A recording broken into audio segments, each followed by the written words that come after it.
Shalom Aleichem, la paracha qu'on lira Be'ezrat Hashem ce Shabbat, parashat Vayigash. En général, la semaine qu'on lit parashat Vayigash, il y a le jeûne des 10 Tevet qui tombe. Alors avant de commencer à parler de la paracha, on va essayer de comprendre ensemble pourquoi on jeûne le 10 Tevet. C'est un jeûne vraiment très très particulier, c'est un jeûne qui est très important, c'est un jeûne, même s'il tombe Shabbat, il ne tombera pas Shabbat, mais même s'il aurait tombé Shabbat, on aurait jeûné aussi le jour de Shabbat. En général, les jeûnes qui tombent vendredi, on les décale. Le seul jeûne qu'on ne décale pas, qui tombe vendredi, comme ce jeûne-là cette année, c'est un vendredi le 10 Tevet, il faut comprendre pourquoi ce jeûne il est important. Et on va expliquer d'après Abu Derham tout à l'heure. Mais d'abord, j'aimerais lire Maran Shulchan Aruch Bet Yosef. Il dit qu'il y a des gens qui sont pieux, qui ont l'habitude de jeûner le 8 Tevet, le 9 Tevet et le 10 Tevet. Il explique, on doit jeûner le 8 Tevet parce que Talmai Amelech, il a pris 72 rabbanim, il leur a demandé d'interpréter la Torah. Et c'était un jour noir pour les bénis Israël. On n'avait pas le droit de faire une chose pareille. Ça a ramené beaucoup de malheurs suite à ça. Beaucoup de malheurs au peuple juif. Et c'est marqué dans la Gemara Megillah que quand ils ont interprété la Torah en grec, il y a une obscurité qui est tombée sur le monde pendant 3 jours. Voici la raison pour qu'il y a des gens qui sont pieux, qui jeûnent le 8 Tevet. Il y en a qui jeûnent aussi le 9 Tevet, comme ça a dit Maran Shulchan Aruch.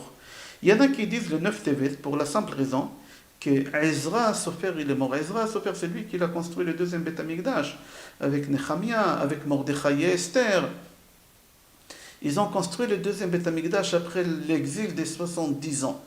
Ils ont construit le Beth Amikdash et comme ils sont morts, ces gens qui sont importants, Ezra Sofer, Nehemia Sofer, ils sont morts le 9 Tevet, c'est pour ça on jeûne. Mais moi j'aimerais ramener l'Abu Derham. D'après Abu Derham, pourquoi on doit jeûner le 9 Tevet?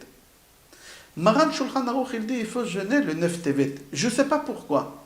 C'est bizarre que Maran Shulchan Aruch il dit il faut jeûner le 9 Tevet, mais il ne sait pas pourquoi. C'est pas possible de dire une chose pareille, jeûne, mais je ne sais pas pourquoi. Et surtout venant de Maran Bet Yosef, Shulchan Aruch.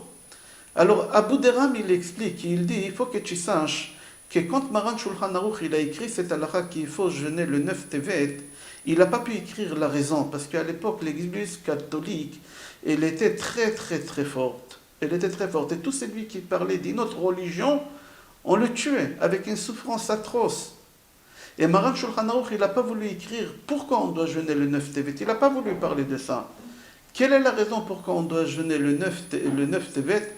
D'après Abu Derham, on jeûne le 9 Tevet parce que Jésus, il est né. Et puisque c'est le jour de sa naissance, alors on doit jeûner. Comme ça a été Abu Derham. Et Maran Shulchan Aruch, il n'a pas pu écrire une chose pareille. Il n'a pas pu écrire une chose pareille. Comme ça, c'est marqué dans Abu Derham. Maintenant, pourquoi on doit jeûner le 10 Tevet? Pour la simple raison, on dit que le 10 Tevet, ils ont assiégé Yerushalayim pendant 2 ans et demi. Beaucoup de personnes y sont mortes pendant ces 2 ans et demi. Ça, c'était le 10 Tevet. Après 2 ans et demi qu'ils ont assiégé la ville, le 17 Tammuz, ils ont cassé les murailles d'Yerushalayim, ils ont rentré à Yerushalayim. Et le 9 Av, Tisha B'Av, ils ont rentré au Beth Amikdash, ils ont brûlé le Beth Amikdash. Le 9 et le 10 Av, le premier Beth Amikdash, le deuxième Beth Amikdash, ils l'ont détruit le 9 Av. Alors on a expliqué pourquoi on jeûne le 8, pourquoi on jeûne le 9 et pourquoi on jeûne le 10. J'aimerais retourner concernant le jeûne de 9 Tevet. On a dit pourquoi d'après Abu Derham, parce que le Tamé, il est né. Jésus, il est né cette date, et c'est une date noire pour nous. Comme ça, c'est marqué dans Abu Derham. Il faut savoir qu'on a 12 mois dans l'année. Et on a 12 tribus. Chaque tribu, elle a un mois qui lui correspond. La Gemara dit que le mois le plus noir du peuple juif, c'est le mois de Tevet. Il y a des gens qui croient que c'est Tisha B'Av, c'est le mois de Av. Non. La Gemara dit que c'est le mois de Tevet. Pour des raisons. Alors si le mois de Tevet il est noir, alors ça correspond à une tribu qui est noire aussi. Qui c'est cette tribu parmi les 12 tribus qui est noire? C'est la tribu des Dan. Chachamim ils disent que la tribu des Dan, jamais elle a arrêté de faire l'idolâtrie. Depuis l'Égypte, ils ont fait l'idolâtrie. Quand ils ont sorti d'Égypte pendant 40 ans dans les déserts, ils ont fait l'idolâtrie. On est rentré en Eretz Israël, ils ont continué à faire l'idolâtrie. Et même aujourd'hui, ils continuent à faire l'idolâtrie. Aujourd'hui, où on voit qu'ils continuent à faire l'idolâtrie pour la simple raison que toute l'idolâtrie qu'aujourd'hui on a dans le monde, que ce soit le christianisme, le catholicisme, ça vient de Jésus. Et Jésus il faisait partie de la tribu des Dan, tout simplement. Alors, le mois de Tevet, c'est un mois noir, et la tribu des Dan, c'est une tribu aussi noire. Et là, on va reprendre la paracha. La paracha, Be'ezrat Hashem, qu'on lira ce Shabbat, paracha de Vaïgash. Dans la paracha, on voit que Yosef, il se dévoile à ses frères après toutes ces années-là. Il leur dit, Ani Yosef Achechem, je suis votre frère Yosef que vous m'avez vendu, etc. Ok, il se passe là-bas des choses jusqu'à que Yosef, il les renvoie chez leur père. Et il dit à ses frères, dites à mon père que je suis vivant, que je suis en Égypte et je suis vivant. Les frères de Yosef, quand ils arrivent en Israël, à Canaan, ils disent à Yaakov que Yosef il est encore vivant. Yaakov, il n'a pas voulu croire. C'est marqué dans la paracha, noir sur blanc. Il n'a pas voulu croire. Il faut comprendre pourquoi il n'a pas voulu croire. Le Ramban pose la question et dit, je ne comprends pas pourquoi Yaakov avait non. Il n'a pas voulu croire pour la simple raison que, normalement, on ne peut pas mentir sur quelque chose qu'on peut vérifier. On peut mentir sur quelque chose, c'est-à-dire c'est sûr de mentir, mais le menteur, quand il ment, en général, il ment sur quelque chose qui n'est pas vérifiable. Ici, si les frères de Yosef ils sont en train de mentir à Yaakov, Yaakov il peut vérifier rapidement, il envoie quelqu'un en Égypte pour se renseigner qui est en train de gouverner en Égypte. Est-ce que c'est un blanc? Est-ce que c'est un hébreu? Est-ce que c'est un bel homme? Yosef c'était le plus beau au monde. Choufre de Yosef que choufre de Yaakov et choufre de Yaakov que choufre de Adam Arishon. Le visage de Yaakov, il était exactement comme le visage, pardon, de Yosef, il était exactement comme celui de Yaakov. Et celui de Yaakov, il était comme Adam Arishon. Il pouvait savoir tout de suite si c'est Yosef qui gouverne. Pourquoi Yaakov, il n'a pas voulu croire à ses enfants que Yosef, il est vivant? C'est la question que le Ramban pose. Il faut savoir que qui l'a annoncé doucement à Yaakov que Yosef il est vivant? Serach bat Asher. Yaakov Avinu, il avait les 12 enfants. Parmi les 12 enfants, il y a un enfant qui s'appelait Asher. Asher, il a eu une fille qui s'appelait Serach, qu'elle savait composer des chansons. Et c'est Serach qu'elle a annoncé à Yaakov Avinu que Yosef est vivant. En lui composant une chanson, il lui a fait rentrer des paroles à l'intérieur, que Yosef il est vivant et qu'il est vice-roi en Égypte. Et Yaakov, il n'a pas voulu croire cette chose-là. Mais tellement, elle lui a transmis ça avec une douceur, Serach, que Yaakov, il a béni Serach qu'elle ne mourra jamais. Et on dit que Serach, elle n'est jamais morte. Elle a vécu pendant 620 ans, même jusqu'à, il y en a qui disent jusqu'à le roi Salomon. Elle est rentrée en Eretz Israël, elle a vécu à l'époque du roi Salomon, et elle est morte. Il y en a qui disent, elle a vécu 620 ans, et après 620 ans, elle est montée au ciel. C'est très dangereux d'annoncer à quelqu'un une nouvelle comme ça. La Gemara, elle raconte des histoires sur un rave. Je vais donner les références sur un rave il était absent de sa maison pendant des années. Il est parti étudier la Torah et quand il est revenu, il n'a pas prévenu sa femme. Il n'a pas prévenu sa femme. Il est rentré comme ça à la maison et sa femme, quand elle a vu, elle était tellement contente qu'elle est morte. Comme ça, c'est rapporté. Donc, Gemara Ktubot, page Samech Bet, Rabbi Hanina ben Chanichai. Il est parti étudier la Torah pendant 12 ans. Quand il est revenu, il n'a pas reconnu les rues de sa ville. Alors il est parti où il y a tous les gens, où il y a le puits. Et là-bas, il a entendu un homme qui l'appelle une fille, la fille de Chanichai. Il a compris que c'est sa fille. Il a suivi sa fille. Comme ça, il a trouvé sa maison. Et quand il est rentré à la maison, sa femme, elle l'a vue. Et elle est morte. Elle était en train de pétrir et elle est morte. Et là, Rabbi Hanina ben Chanichai, il a pris à Kadosh Baruch Hu, il a dit à Hachem, cette femme-là, elle m'a autorisé de partir étudier la Torah. Et c'est comme ça que tu fais à cette femme, elle meurt. Et elle a ressuscité. D'ici, on apprend qu'on ne peut pas faire un choc à quelqu'un et lui faire peur comme ça, on ne sait pas venir. C'est interdit, on n'a pas le droit de faire. C'est pour ça, Serach bat Asher, elle a annoncé à son grand-père avec douceur. Et lui a composé une chanson. Et c'était tellement agréable que Yaakov, il était tellement heureux d'entendre cette chose. Et elle lui a très bien transmis qu'il a béni qu'elle ne mourra jamais. On va revenir à notre paracha. Yaakov ne veut pas croire qu'il est vivant. Yaakov ne veut pas croire que Yosef il est vivant. Quand est-ce que Yaakov il croit vraiment que son fils il est vivant? Alors il y en a qui disent Vayar et agalot asher shalach Yosef laset oto vatechi ruach Yaakov aviem. C'est-à-dire Yaakov il est assis à la maison, les frères ils viennent et ils disent à leur père à travers Serach, comme on a expliqué, que Yosef il est vivant. Il ne veut pas croire. Il leur dit arrêtez de me raconter des bêtises, je ne crois pas. Au moment qu'Yaakov il regarde par la fenêtre qu'il y a des réglotes, réglotes c'est des veaux. Il y a des veaux à l'extérieur, là il a dit je crois qu'il est vivant. Il faut comprendre pourquoi Yaakov quand il voit des veaux, il croit qu'il est vivant. Quand ses enfants lui disent il est vivant, il ne croit pas. Mais quand il voit des veaux, Yaakov il croit qu'il est vivant. Rashi il explique en quelques mots, mais nous on va développer cette chose-là. Il faut savoir que quand Yaakov il a dit à son fils Yosef d'aller chercher ses frères, parce qu'ils ont tardé, ils ont parti brouter les animaux, ils ont tardé, alors Yaakov il dit à son fils Yosef, va chercher. Et Yosef il va chercher, et Yaakov il accompagne son fils. Il y a une mitzvah qu'on appelle mitzvah levaya. C'est une très grande mitzvah d'accompagner un invité chez toi à la maison, c'est important que tu l'accompagnes. On va expliquer pour des raisons. Il y en a qui disent accompagner un invité, c'est encore beaucoup plus important que de le recevoir. Tu ne peux pas imaginer le salaire que tu vas toucher quand tu accompagnes un invité. Pas jusqu'à l'ascenseur. Tu descends avec lui jusqu'à la voiture. Tu fais quelques pas avec lui à l'extérieur de l'immeuble. C'est important. Alors Yaakov dit à son fils Yosef, va voir où ils sont tes frères. Et là Yaakov il est vieux. Il fait un bout de chemin avec Yosef. Un grand bout de chemin. Et là, Yosef, il dit à son père, papa, tu es vieux, tu ne peux pas marcher autant. Rentre à la maison. Et là, Yaakov, il dit à son fils Yosef, je vais t'apprendre une halakha. Et tu vas comprendre pourquoi je t'accompagne et pourquoi c'est important d'accompagner. Écoutez la halakha que Yaakov, il transmet à son fils avant qu'il se sépare. Et pendant des années, Yaakov, il ne voit plus son fils, il ne se voit plus les deux. Il apprend la halakha qui s'est marquée dans la Torah, halal. C'est quoi halal?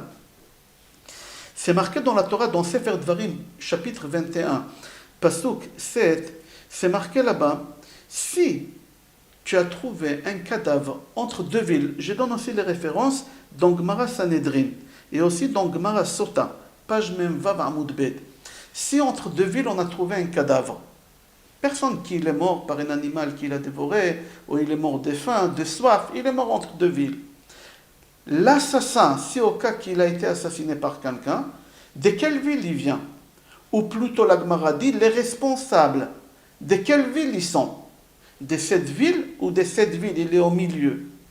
Alors la Gemara Sota page Memvav Amoud Aleph dit qu'on prenait des Dayanim, on les appelait à l'époque les Sanhedrin, et de la ville qu'elle était plus proche du corps de cette personne qui est morte. Comment on mesurait? On prenait un mètre. Il y en a qui disent qu'on mesurait du nombril. Il y en a qui disent du nez. Parce que la vie, elle vient du nez. Il y a une marloque, est-ce que c'est du nez, est-ce que c'est du nombril? Et on mesure la ville la plus proche. La ville la plus proche, les Sanhedrin, ils viennent. Et ils prennent avec eux une aigla. Aigla, c'est un veau. Ils le ramènent au Nahal, au fleuve. Et ils lavent les mains et ils mettent les mains sur la tête de ce veau-là. Et ils disent, Yadenu lo shafcha et adamazé. C'est pas nous qui on l'a tué. C'est les Sanhedrin de la ville la plus proche du cadavre. Nous, on n'est pas responsables. Nous, on n'a pas tué.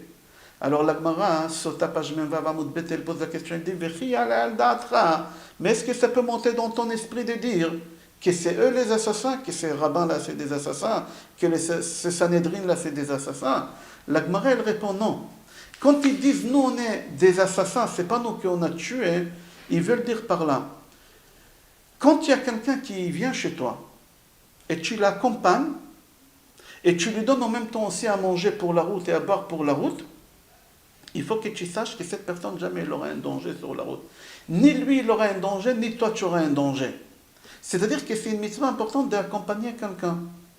C'est ça qu'est-ce qu'il est en train de dire Yaakov à son fils Yosef, mon fils, regarde, dans la Torah, c'est marqué que s'il y a un cadavre qui est mort, le Sanhedrin de cette ville, ils disent, c'est pas nous qui on l'a tué. Mais est-ce que nous, on pense qu'ils ont tué? Non, eux, ils veulent dire, nous, on est responsables qu'on ne l'a pas accompagné, nous, on est responsables qu'on ne lui a pas donné à manger pour la route, à boire, nous, on est responsables parce qu'on ne l'a pas protégé, on aurait dû l'accompagner. Nous, on est responsables, Alors Yaakov, il dit à son fils, mon fils, je suis responsable. Si t'arrive quelque chose, alors je suis responsable. Alors si je t'accompagne, il ne t'arrivera rien du tout. Ni à toi, ni à moi. Alors laisse-moi t'accompagner. C'est ça la halakha que Yaakov et Yosef, ils étaient en train de traiter avant qu'ils se sont séparés. Yaakov, il est assis chez lui à la maison et ses enfants, ils lui disent, papa Yosef, il est vivant en Égypte. Yaakov, il ne veut pas croire. Il dit, impossible que mon fils, il est vivant. Quand Yaakov il voit à travers la fenêtre les veaux, Vatechi, il a revécu, il a respiré, il a cru. Comme ça se marque dans la paracha, il a cru. Comment ça se fait il a cru? Parce que Yaakov il a dit, si mon fils, il se souvient de la dernière halakha que je lui ai transmise au moment qu'on s'est séparé des Régla à Aroufa, ça s'appelle. Alors s'il se rappelle de cette halakha, c'est-à-dire qu'il est resté dans la Torah. D'ici on comprend quelque chose, que quoi? Quand les enfants de Yaakov, ils ont dit à Yaakov, papa Yosef il est vivant, Yaakov il a cru. Il a dit oui, il est vivant, je sais, il doit avoir un magasin au Caire, il doit avoir un centre commercial au Caire, il doit être roi sur Égypte, tout ce que vous voulez, je crois à ça, il n'y a pas de problème. Mais que mon fils il est vivant, ça je ne crois pas. C'est quoi vivant pour Yaakov? C'est quelqu'un qui est attaché à la Torah. Quand tu es attaché à la Torah, tu t'appelles vivant. Si tu n'es pas attaché à la Torah et tu marches dans la rue et tu respires, pour Yaakov Avinu, tu es mort. Tu es considéré comme un mort. Alors quand les enfants de Yaakov, ils ont dit à Yaakov, papa Yosef, il est vivant, il est en Égypte, il leur a dit qu'il est en Égypte, je crois, il n'y a pas de problème, mais qu'il est vivant, je ne crois pas. Au moment qu'il a vu ces aiglottes, je crois en français on les appelle des génisses, quand il les a vus, il a dit, je crois maintenant qu'il est vivant parce qu'il est resté attaché à la Torah. Parce que quelqu'un qui se détache de la Torah, il oublie toute la Torah. Et si lui, il n'a pas oublié la dernière halakha, c'est-à-dire qu'il est attaché toujours à la Torah. C'est ça qu'est-ce qu'il a dit Yaakov. C'est ça qu'est-ce qu'il dit Yaakov Avinu.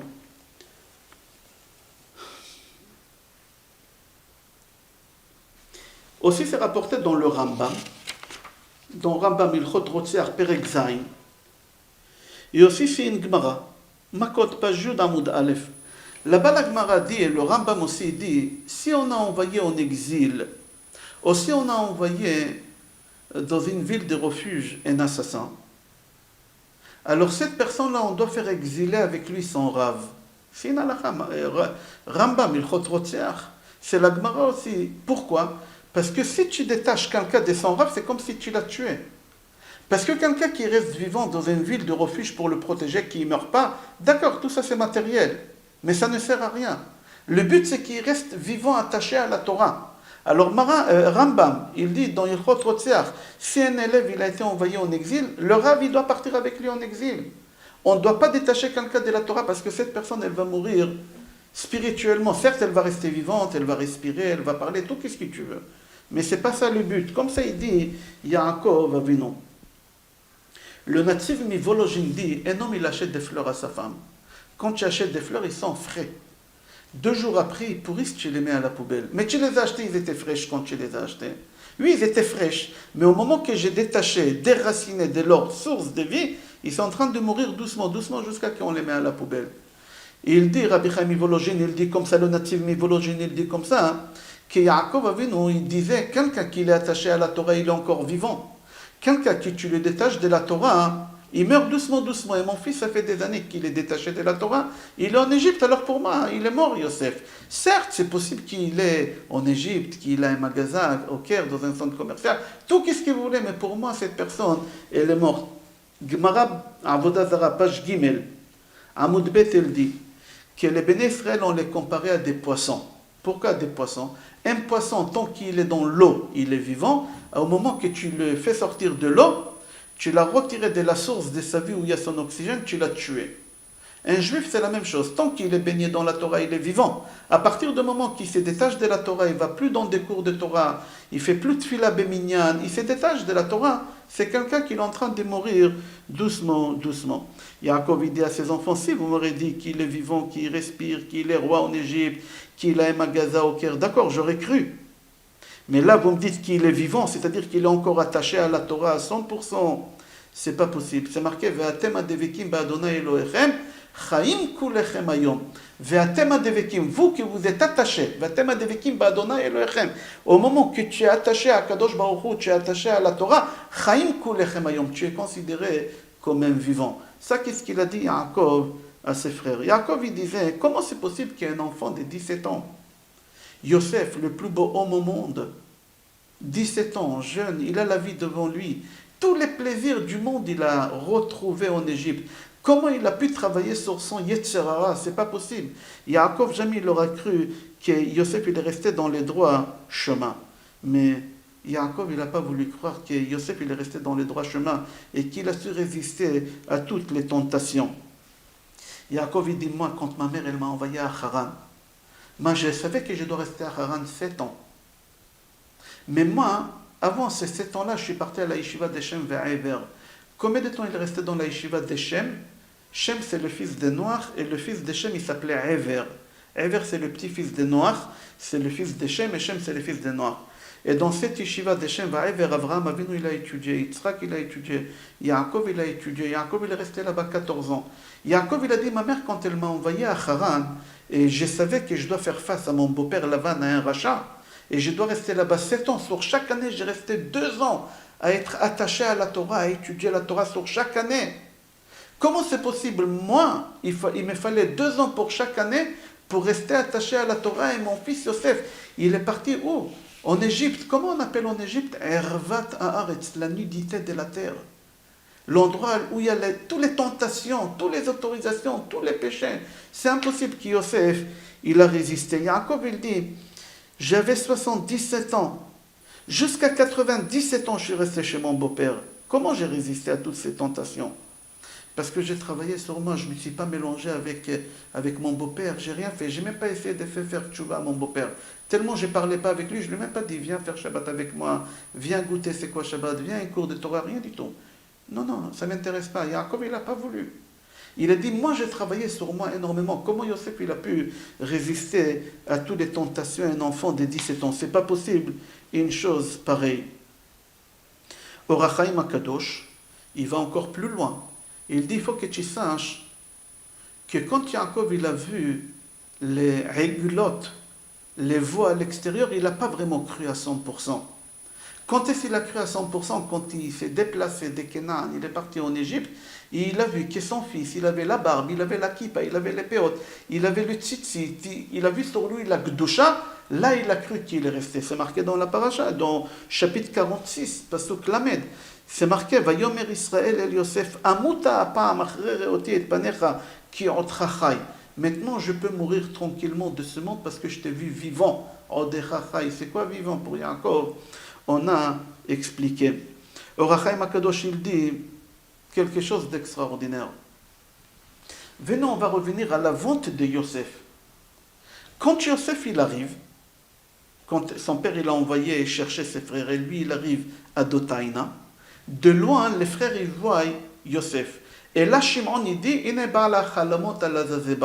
Shimon, il dit, voici le rêveur qui vient, on va le tuer. Et là, quand il arrive, il y a une discussion entre Réhouven et Yehuda, une discussion extraordinaire.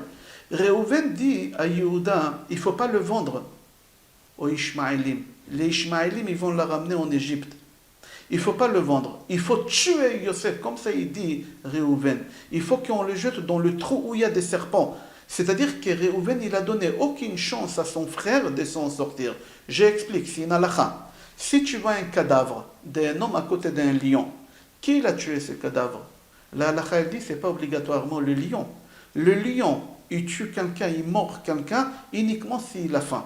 Si le lion, il n'a pas faim, il ne touche pas à cette personne. Il passe devant, il peut sentir et il s'en va. La Gemara dit, c'est une halakha. Un lion, obligatoirement, il ne tue pas. Alors tu ne peux pas aller témoigner au Bédine que j'ai vu un lion qui a tué quelqu'un parce que tu as vu le cadavre. Non, pas du tout, il ne faut pas croire à ça. Mais par contre, la halakha dit, si tu vois un homme tomber dans un trou où il y a des serpents, tu peux témoigner que tu as vu que les serpents ils l'ont tué. Parce que c'est impossible que quelqu'un qui tombe sur des serpents et les serpents ne meurent pas. Les serpents, ils meurent pour rien du tout. Ils meurent pour rien du tout. Alors qu'est-ce qu'il fait Réhouven? Il prend son frère Yosef, et il lui donne aucune chance. Il lui dit, on va le jeter dans le puits. On va le jeter dans le puits. Il y a des serpents là-bas, il va mourir. Yehuda dit, non, pas du tout, il ne faut pas le tuer. On va le vendre aux Ishmaélim qui vont le ramener en Égypte. Il faut comprendre c'est quoi ce dialogue entre Réhouven et Yehuda. Et surtout, que dans la Torah, c'est marqué que Réhouven, il a dit, mon but à moi de jeter Yosef dans le trou, c'est pour venir le sauver. Le sauver de quoi? Comment tu peux dire sauver quand tu jettes quelqu'un dans un trou où il y a des serpents? On a dit qu'il n'a aucune chance de s'en sortir. Alors venez, on va voir une autre vision de la discussion et de la pensée de Réhouven avec son frère Yehuda. Réhouven, il a dit à son frère Yehuda, Yehuda, Si tu prends Yosef et tu le vends aux Ishmaélim, les Ishmaélim, ils vont le ramener en Égypte. En Égypte, c'est le pays de toutes les tentations qu'il y a dans le monde. Erva ta'aretz. Yosef, il ne va pas résister. Yosef, il va glisser là-bas. Moi, je préfère que Yosef, il meure maintenant, tant qu'il est encore tzaddik, je préfère qu'il meure, que tu l'envoies en Égypte et il ne pourra pas résister aux tentations là-bas et il va perdre Olam Haba. Là-bas, il va mourir spirituellement. Je préfère qu'il meure physiquement maintenant qu'il meure spirituellement. Yehuda, il a dit à son frère Reuven, certes tu es l'aîné, je dois te respecter, tout qu'est-ce que tu veux. Mais l'homme, il vient ici au monde pour moduler sa neshama, pour travailler sa neshama. On n'est pas venu ici pour kiffer, pour faciliter les choses. On est là pour travailler sur le Yetzer Hara, sur les mauvais midot, sur nos caractères, sur toutes ces choses-là. Alors Yehuda, il dit à son frère Reuven, pourquoi tu veux le jeter dans le puits qui est mort tzaddik? C'est pas le but qu'il est venu au monde. Le but que Yosef il est venu au monde, c'est de travailler sur sa neshama, moduler sa neshama. Alors moi, je veux l'envoyer dans l'endroit où il peut travailler, moduler sa neshama. C'était ça la discussion entre Reuven. Reuven, il dit non, Yosef, il ne va pas résister là-bas. Il va glisser, viens, on le tue. Yehuda, il dit non, il faut qu'il résiste, il faut qu'il travaille sur lui là-bas. Il faut qu'il répare tout le mal qu'il y a en lui. Et c'est ça le but que l'homme il est venu au monde. En fin de compte, la Gemara, elle pose la question, elle dit, qui a raison? Est-ce que c'est Reuven qui a raison ou c'est Yehuda qui a raison? La Gemara dit comme ça, et aussi, Or HaChaim HaKadosh, mais la Gemara Sanhedrin, page Vav Amud Bet, elle dit, tout celui qui donne raison à Yehuda, il se trompe. Or HaChaim HaKadosh, dans notre paracha, il dit, Reuven, il a raison, Yehuda, il n'a pas raison. Reuven, il a raison. Il était préférable de le tuer physiquement et pas spirituellement. Oznaim la Torah a dit, au nom de Agaon de Vilna, Yehuda il a dit à son frère Reuven, si on le tue, ça ne sert à rien de prier après. Il a dit comme ça, Ma betza kina haroget achenu. Betza, Agaon de Vilna, il dit, Boker, Tzoraim, Erev. C'est les trois tfilot, Shachrit, Mincha et Arvit. Ça ne sert à rien de prier si on le tue. On est là pour travailler sur nous. Le matin, tu as du mal à te lever pour aller à la tfila. Tu dois travailler sur toi, te lever pour aller à la tfila. Tu as du mal à aller dans des cours de Torah. Tu es obligé d'aller dans des cours de Torah. Tu es là pour moduler ta neshama. Comme c'est dit Oznaim la Torah, au nom de Gaon Mivilna. Il dit le Chtav Sofer, quand les enfants de Yaakov, ils ont dit à Yosef, quand les enfants de Yaakov, ils ont dit à Yaakov, papa Yosef, il est vivant, il gouverne en Égypte. Ils lui ont dit, papa, il est vivant. Quand on te dit vivant, c'est pas physiquement, c'est spirituellement. Il est attaché. Et quand on dit qu'il gouverne, il gouverne sur son Yetzer Hara. Ou Sholet al Yitzro, il gouverne son Yetzer Hara. Il a réussi à travailler sur son Yetzer Hara, toutes les tentations. C'est ça qu'est-ce que les frères, ils ont dit à leur père. C'est Yosef qui leur a dit de dire ça, parce que Yosef, il a compris le problème de son père. Yosef, il dit, V'igadetem lavi et kol kvodi b'Mitzrayim. Comment c'est marqué kvodi? Chaf, bet, vav, dalet, yud. À Gaon Mevilna, il dit, il faut que tu saches, chaque fois qu'on c'est marqué dans la Torah, kavod, sans vav, ça veut dire kaved, c'est-à-dire dans la richesse. Tout ça, c'est matériel. Quand c'est marqué kavod avec vav, chaf, bet, vav, dalet, yud, c'est-à-dire vivant dans la spiritualité. Et là, Yosef dit à ses frères, allez voir mon père, et dites à mon père, comme ça c'est marqué, dites à mon père que je suis vivant. Je suis vivant. Vigatem la vie et kol kvodi b'Mitzrayim. Avec vav, c'est-à-dire que je suis vivant, vrai vivant, attaché, spirituellement attaché à la Torah. Comme ça il dit à Gaon Vilna. Qui Yaakov, il a dit, dites à mon père que j'ai réussi à résister spirituellement. Les élèves d'Agaon me disent que Yaakov Avinu, il a dit, si Yosef il est dans l'impureté, jamais il serait rappelé de la paracha que je lui ai enseignée avant de partir d'Agla Arufa. Pourquoi? Parce que quelqu'un, il peut étudier la Torah, tu peux étudier la Torah, à partir du moment après un cours de Torah, tu te mets devant la télévision et tu es en train de regarder un film, tu es en train de regarder des choses, tout ce que tu étudies la Torah, ça part. Tu l'oublies, c'est pas possible. Tu es en train d'étudier la Torah, et tu sors après dans le rue, et tu vois des photos sales, et tu vois des femmes, et tu regardes des choses, toute la Torah que tu as étudiée, tout tu oublies, ça part de toi. Yaakov, il a dit, moi j'ai enseigné à mon fils la Torah. Moi, je lui ai transmis la dernière halakha concernant le halal, qui m'a halal basadeh. Je lui ai enseigné la halakha qu'on a expliquée. Alors il a dû oublier tout ça. Maintenant, Yaakov, il voit que Yosef, il lui envoie des génisses, il est en train de lui envoyer des réglotes pour venir en Égypte. Là, il a dit, il est vivant, il se rappelle de la halakha. Normalement, il n'aurait dû pas se rappeler. S'il se rappelle, c'est-à-dire qu'il est resté toujours attaché à la Torah. Maintenant, il faut comprendre le Maharal. Il pose la question, il dit, si Yaakov, il savait que Yosef, il est vivant et qu'il est en Égypte, mais jamais il a dévoilé, pourquoi il a porté le deuil pendant toutes ces années-là? Pourquoi il a porté le deuil? Le Maharal, il dit pour la simple raison que Yaakov, il a dit, peut-être Hachem, il ne me fait pas oublier mon fils, parce que je n'ai pas fait la mitzvah de l'éveiller comme il faut. Parce que quand on accompagne quelqu'un, cette personne-là qui on l'accompagne, il n'a pas de malheur. Ni à lui, ni à la personne qui l'accompagne. Quand tu as des invités chez toi à la maison qui viennent, tu les accompagnes. Pas jusqu'à l'ascenseur devant ta porte, tu descends avec eux jusqu'à la voiture. Tu fais un bout de chemin, c'est une mitzvah plus importante que recevoir des invités. Ce n'est pas le moment de parler de ça. Ce n'est pas le moment. Mais Yaakov, il a dit, c'est possible que Yosef, il est mort, parce que je n'ai pas fait la mitzvah de l'éveiller comme il faut. Parce que si, quand on accompagne quelqu'un, il n'y a pas de danger. S'il y a un danger il a atteint Yosef, et même moi, indirectement, parce que c'est mon fils, je souffre, c'est-à-dire que je n'ai pas fait la mitzvah. Et Hachem, il va me reprocher, pourquoi tu n'as pas fait la mitzvah? C'est de ça qu'Yaakov, il avait peur.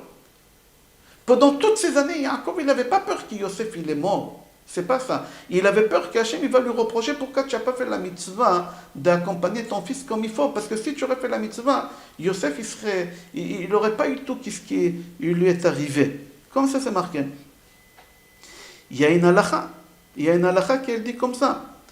C'est une question dans la halakha. Si moi, je demande à quelqu'un de me faire une commission, j'ai dit à quelqu'un d'aller me faire acheter des chalotes pour Shabbat. Et quand il est parti acheter des chalotes pour Shabbat, il a eu un PV. Ou, chas v'shalom, un accident. Il a eu un problème grave. Est-ce que je suis responsable ou je ne suis pas responsable? La halakha dit, puisque tu l'as envoyé pour toi, tu es responsable de lui jusqu'à son retour. Yaakov, il a dit, moi j'ai envoyé mon fils Yosef pour faire une mission, pour aller chercher ses frères. Il est parti chercher ses frères parce que moi j'ai demandé et il a eu une catastrophe. Peut-être il est mort, peut-être il n'est pas mort, mais il a eu une catastrophe. Puisque mon fils, il a eu une catastrophe, alors qu'est-ce qui se passe? Je suis responsable. Et c'est de ça qu'il avait peur. D'après le Maharal, c'est de ça qu'il avait peur. Et aussi, c'est marqué dans le livre qui s'appelle Yama Talmud, cette chose-là. Il ramène, il dit, viens voir aussi quelqu'un qui l'a envoyé quelqu'un d'autre et qu'il était responsable. Jonathan, le fils de Shaoul, il envoie David Amelech quelque part. Et David Amelech, il se cache dans la forêt pendant quelques jours. Il avait faim, à tel point qu'il avait faim, il a tourné de l'œil. Il était obligé d'aller dans la ville de Nov. Et il a demandé dans la ville de Nov qu'on lui donne à manger. Achimelech, il était le roi, le Kohen Gadol. C'est une ville, Nov, que des Kohanim. 85 Kohanim, avec leurs femmes, leurs enfants, ils ont habité là-bas. 85 Kohanim. Et le gros Kohen, c'était Achimelech. David Amelech, il va voir Achimelech. Et il lui dit, j'ai faim, je tombe de l'œil. Il lui dit, écoute, j'ai rien à te donner à manger, uniquement des lechem apanim, c'est du pain, qu'on donne aux Kohanim. Il n'y a que les Kohanim qui ont le droit de manger. David, il n'avait pas le droit de le manger. Mais dans ce cas-là, il avait le droit de manger parce qu'il a tourné de l'œil, il était en danger, il n'a pas mangé quelques jours.